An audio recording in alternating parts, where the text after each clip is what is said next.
خوای گەورە میهرەبان دەفەرمێ وأنذرهم يوم الحسرة.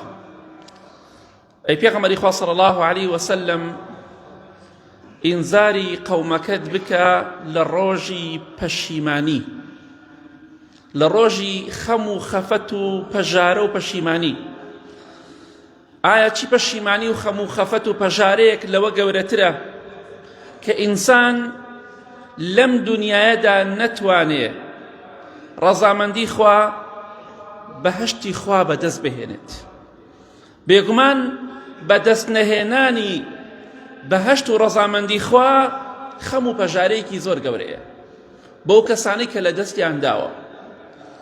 لە حەدیثێکی صحیحی بوخاری داهاتووە خۆشەویستی خوا فەرمێ صلی الله عليه وسلم خوای گەورە لە ڕۆژی قیامەتە بە ئەهل و خەڵکی بەهەشت دەڵێ خوای گەورە بە ئەهلی بەهەشتمان قبول کە لەو کەسانەمان بگێڕێ کە گوێمان لە دەنگی خوای پەروەردگار بێت. ئامین یا ڕەبی. خوای گەورە دەفەرمی یا ئەهل الجەنەتی هەل ڕەضیتم، ئەی ئەهلی بەهەشت ئایا ئێوە ڕازین بەو ناز و نیعمەتانی کە پێتانم بەخشیوە؟ لە ناو ناز و نیعمەتی خوادان ئێوە ڕازین؟ خوایەک ئەوەندە ڕێزە ئینسانی دەگرێت کە ڕێزی خۆی بگرێ و ئیماندار بێ. خوای گەورە ئەوەندە ڕێز لە کەسێک دەگرێت کە پێویستی پێی نییە. ڕازین بەوەی کە خوا پێتانی بەخشیوە؟ ئەوانیش دەفەرمون ئەی خوای پەروەردگار چۆن ڕازی نابین بۆی کە ئێمە بە ئێمەت بەخشیوە، ئەوەی بە ئێمەت بەخشیوە وەکو ئەهلی بەهەشت بە هیچ کەسێکت نەبەخشیوە ئەی پەروەردگارمان. خوای گەورە دەفەرمێ ئەنا ئوعطیکم ئەفضل من ذلك. ئەی ئەهلی بەهەشت ئێوە ڕازین، بەڵام من شتێکتان پێدەدەم کە زۆر لە بەهەشت گەورەتر بێ، لە ئەو هەموو ناز و نیعمەتە گەورەتر بێ کە ئێوە لە کۆشک و تەلاری ئاڵتون و زیوە دادەنیشن بەبێ نەخۆشی، بەبێ خەم و خەفەت، بەبێ کێشە، بەبێ حەسادەت، بەبێ یەک کێشە و مشکلە و ناڕەحەتیەک. بەڵام من لەوە گەورەتریشتان پێدەبەخشم، ئێوە شایەنی زیاتریشن چونکە لە دنیادا ڕێگای خواتان گرت. ئەگە پێت خۆشە ئەم حەدیثە شمولت کە مانگی ڕەمەزان تەنها عیبادەت بۆ خوا مەکە، دوای مانگی ڕەمەزانیش خوات لەبیر بێ، خوات لەبیر نەچێ، ئەم حەدیثەت لەبیر نەچێ و ئەم ڕۆژەی کە لە پێش ئەهلی بەهەشتەوەی لەبیرن نەچێ. خوای گەورە دەفەرمێ من لەوە گەورەترتان پێدەبەخشم. أحل عليكم رضواني فلا أسخط عليكم بعده أبدا. أهلي بهشت من رضامندی خۆم بۆ ئێوە حەڵاڵ دەکەم، بە ئێوەی دەبەخشم، هەرگیز لە ملاقەت لە ئێوە تووڕە نابم. قەت مەترسن خوا لە ئێوە تووڕە بێ، قەت مەترسن خوا سزای ئێوە بدا، قەت مەترسن خوا لە بەهەشت دەرتان کە، مەترسن تەواو. من ڕەزامەندی خۆم بە ئێوە بەخشی، قەت لێتان تووڕە نابم، هەتایە بەبێ مردن و بەبێ کۆتایی هاتن لە ڕژێ ڕەحم و ڕەزامەندی مندان، قەت لێتان تووڕە نابم. هیچ مەترسن، خەم و خەفەت و ترستان نەبێ، ترس نییە، تەواو ترس بۆ ئێوە نەما. کەواتە ئەوە خەم و خەفەت و پەژارە و پەشیمانیە کەسانێک بڕۆنە دۆزەخەوە خۆیان لە ئەمە مەحرومکەن لە ڕەزامەندی خوا. بۆیە ڕەزامەندی خوا لە بەهەشت گەورەترە. وەڕیضوان من الله ئەکبەر. خوای گەورە دەفەرمێ ڕەزامەندی خوا لە بەهەشت گەورەترە، چونکە بەهەشت مەخلوقە، ڕەزامەندی خوا صیفەتی خوایە. کەواتە ئەگەر پێت خۆشە بڕۆیتە بەهەشتەوە لە دنیادا ڕێزی فەرمانەکانی خوا پێغەمبەری خوا بگرە صلی الله عليه وسلم بۆی کە جێبەجێیان کی. خوای گەورە میهرەبان دەفەرمێ وأنذرهم يوم الحسرة. ئەی محەممەد صلی الله عليه وسلم ئینزاری ئومەتەکەت بکە، بیان ترسێنە لە ڕۆژی خەم و خەفەت و پەشیمانی و پەژارە. ئەو ڕۆژێک کە ئینسان خەم و خەفەتە خوا و پەشیمانە، بەڵام سوودی نییە بۆ ئەو کەسانی کە ڕێگای خوایان بەرداوە. ئایا چی پەشیمانیەک، چی خەم و خەفەت و پەژارەیەک لەوە گەورەترە کە ئینسان لە ناو جەهەنەما داوای مردن بکە و نەژمرێت؟ ئەمە کارەسات نییە ئینسان حەسکە بمرێت نەمرێت، داوا بکات. لە ئەثەرێکی صحیح تەرغیب هاتۆ ئیمامی عەبدوڵڵای کوڕی عەمری کوڕی عاص کە سەحابی پێغەمبەری خوایە صلی الله عليه وسلم دەفەرمێ ئەهلی ئاگر خەڵکی ئاگر پەنا بەخوای گەورەوانەی کە لە دۆزەخدان پەشیمانن بێتاقەتن خەمبارن لەناو ئازاردان بەردەوام ئازار دەدرێن بانگ دەکەن لە مالیک دەڵێن ئەی مالیک و مالیک دەرگەوانی دۆزەخە سەلامی خوای لەسەر بێ دەڵێن ئەی مالیک تۆ سەرپەرشتیاری دۆزەخی لە خوای گەورە بپاڕێرەوە بەڵکو بمان مرێنێ بمرین ئەو بێدینانی کە ئەمڕۆ موسڵمانان عەزیەت دەدەن ئەو لوت بەرزان و وڵاتە زلهێزانەی کە ئەمڕۆ باوەڕداران و پێشتریش و دەدو لە مۆلاش عەزیەتی خەڵکی ئەدەن گاڵتە بە عەقڵ و بیر و باوەڕی ئێمە دەکەن ڕۆژێک دێت لە ناو جەهەنەمدا ئاواتی مردن دەخوازن بەڵام ناشمرن ونادوا يا مالك ليقضي علينا ربك أي مالك تخوا بخواي قولا بڵێ با بمان مرێنێ خوا وەڵامی ئێمە ناداتەوە چونکە لە دنیادا وەڵامی خوامان نەدایەوە بەس پێی بڵێ تۆ لە خوا نزیکی با بمان مرێنێ نەجاتمان بێ لە عەزاب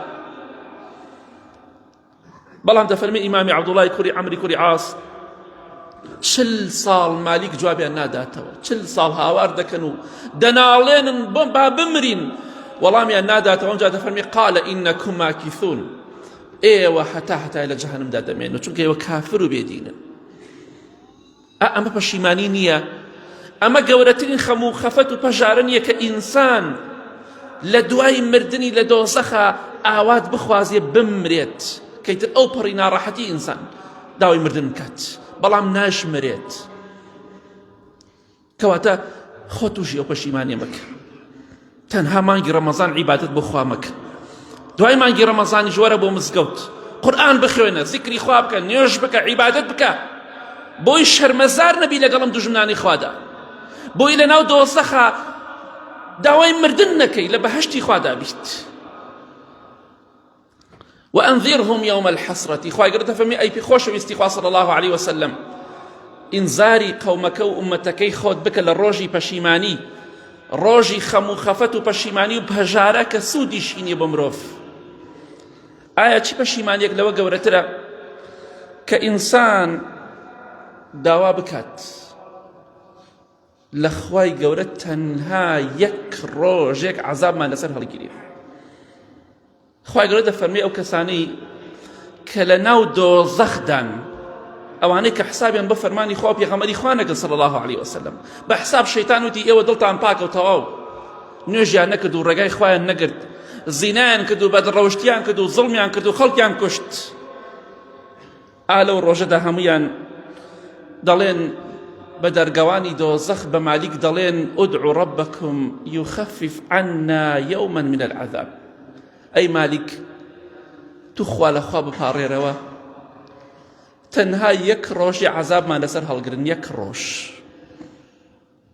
بە درێژایی تەمەنیان هەتایە بەبێ بچڕان ئەوانەی کافرن عەزاب بدرێن ئەوانەی کە لە جەهەنەم دەرناکرێن بۆیە کارێکی وەها مەکە لە دنیادا ئاوات بخوازی بپاڕێیتەوە تەنها یەک ڕۆژێک عەزابت لەسەر سووک بکرێ نەک هەر لە بن هەڵگیرێ یخفف عنا یوما من العذاب بەس تو خوا بەخوا بڵێ یەک ڕۆژی عەزابەکەمان سووکە سووک خۆ ئێمە هەلا ئاگرین بەس سووکتر بێ بۆ خۆمان ئاوا لێ بکەین بۆ پەشیمانی ئاوا ڕوومان تێکە خوا دەفەرمێ ڕۆژی پەشیمانی لە پێشتانە وا دەزانی پەشیمانی نەمانە هەموویان دەڵێن خۆزگای ڕێگای خوامان بگرتایە خۆزگای ئیماندار و باوەڕدار بووینایە بەس تازە ڕۆشت دەی ئەو ئاواتەی کە بێدینەکان لە ناو جەهەنەمان لە ناو گۆڕدا ئاواتی بۆ دەخوازن ئێستا لە بەردەمی تۆدایە دوای مانگی ڕەمەزان پشت لە عیبادەت و خواپەرستی مەکە دوای خوا پشت لە تۆ دەکات دوای خوای گەورە تۆڵەت لێ دەکاتەوە مەجالێکی پێداوی ڕێگای خوا بگرە بەڵام بە هیچ جۆرێک عەزابیان سووک ناکرێ هەر سووکیش ناکرێ لەسەریان نەک لەسەریان لابر یەک ڕۆژ کەواتە ئاگاداری ئەو خاڵە بە بەخوای گەورە ناو جەهەنەما پەنا بەخوا ئینسان خوای گەورە دەفەرمێ هەر کاتێک کە پێستەکەیان ئەسووتەیە پێستی تازەیان بۆ دروستەکەینەوە ئەم پێستانت ئەسووتەیە بەخوا نەخۆشخانە نییە بەخوا تەداوی نییە، بەخوا دکتۆر نییە، بەخوا دەرزی ئازار نییە، حەپی ئازار نییە بیخۆی تا ناڕەحەت بێ، وەکو سوتاوی دنیا نییە خزمەتت بکرێ و بەنج بکرێت و ئازار نەدرێی، خزمەتت بکرێ بۆی چارەسەرت بکرێ، چارەسەر نییە چونکە بەردەوام دەسووتەی، ئەوە پەشیمانیە. خۆ تووشی ئەو ڕۆژە سەختە مەکە، ئەمڕۆ ڕێگای خوا بگرە، ڕێگای خوا بەرمەدە، بۆی لە ڕۆژی قیامەتە خوای گەورە وات لێ نەکا ئاوات بخوازی یەک ڕۆژی عەزابەکە لەسەر سووک بکرێ. ئەزانین سووکترین عەزابی جەهەنەمیش چییە؟ پێغەمبەری خوا فەرمێ صلی الله عليه وسلم سووکترین عەزابی جەهەنەم کە لەوە سووکتر نییە، ئەمان ئاوات بەوە خوازن. مرۆڤێک جووتێ پێڵاو دەکەنە پێی، لە گەرمی پێڵاوەکەی مێشکی سەری ئەکوڵێ، پەنا بەخوای گەورە مێشکی سەرت ئەکوڵێنێ، ئەوە نەگەرمە، وەکو مەنجەڵێ ئاو چۆن ئەکوڵێ، چێشتێ چۆن ئەکوڵێ، ئەو مێشکی سەرت ئەکوڵێنێ، ئەو پێڵاوی کە لە پێی دەکەی ئەمە سووکترین عەزابە. ئەوان ئاواتە خوازنەوە عەزابەدا من یەک ڕۆژێ، بەڵام خوا ئەوشیان پێ نادەت. بۆ خۆمان داماوکەین، بۆ خۆمان بکەینە ناو جەهەنەمێکی قوڕ بەسەری و داماویەوە، ڕێگای خوا بگرن. دوای مانگی ڕەمەزانیش ئیاکە نەعبود، خوایە وعد بە عیبادەت بۆ تۆ دەکەم و بەردەوام دەبم هەتا مردن. دەبزانە خوای گەورە دەتخاتە بەهەشتەوە یا ناتخات. یا ڕەبی خوا لە گوناهەکانمان خۆش بی، لە گوناهی دایک و باوک و مردوەکانمان خۆش بی، خوایەگیان بە ئەهلی بەهەشتمان قبوڵ کەی، لە ئاگری دۆزەخ بە دوورمان کەی. ئامین یا رب العالمین.